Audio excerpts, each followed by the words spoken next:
Kangarlou joins us now via Skype from Beirut. Tara, thank you for joining us today. Tell us more about the refugees situation there in Lebanon.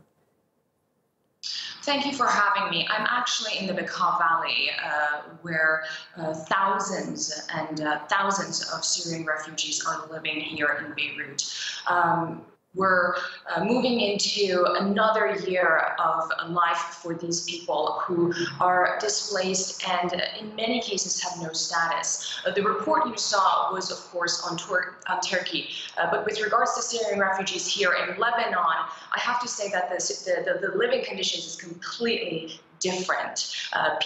Many of them are not registered, they don't have status, they don't have the opportunity to get education as they should. And also, recently, in the last couple of months, the Lebanese government has been on a mission to send back many Syrian refugees into Syria, and there is a wave of detentions going on in just arresting refugees who don't have registration and sending them back to Syria. And I have to say that UNHCR stopped registering Syrian refugees in this country. So you can just imagine the numbers who are unregistered since 2015. Mm-hmm. So what are the main needs of the refugees?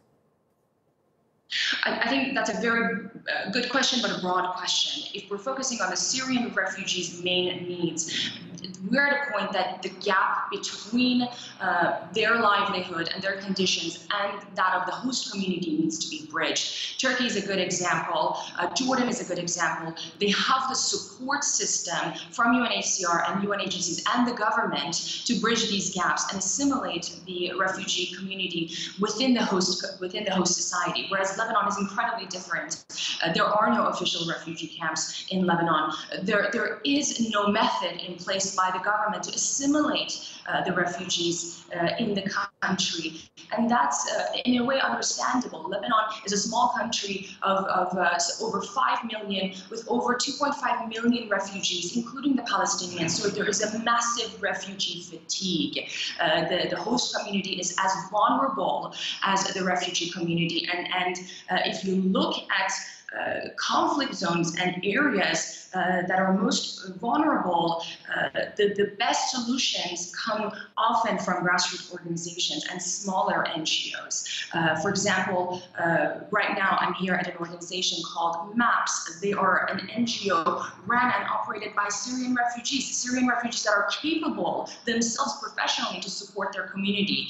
And in many cases, the governments and INGOs need to rely on the power and capacity and the capability of refugees themselves to help them get through these times and better assimilate themselves with the community and hopefully create an opportunity for them to go back.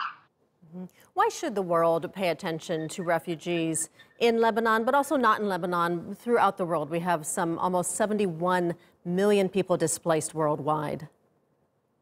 Absolutely. And a good example of that are the almost 1 million Rohingya refugees that are currently in Bangladesh and Cox's Bazar. I think fundamentally we forget that the only difference between us and a refugee is that they were forced to flee. They didn't go by choice, they were forced to flee. And that we are lucky to have been born in a different country where we were not forced to do that. They have the same dreams, aspirations, goals that we all do. And this week, the reason I'm here, we're running a summer camp, a leadership and mindfulness summer camp with our NGO from the US, Art of Hope, and our local partners here, including MAPS and other organizations, to really enable the kids to dream and envision that their dignity is important and that they still have dignity despite displacement and what they're going through.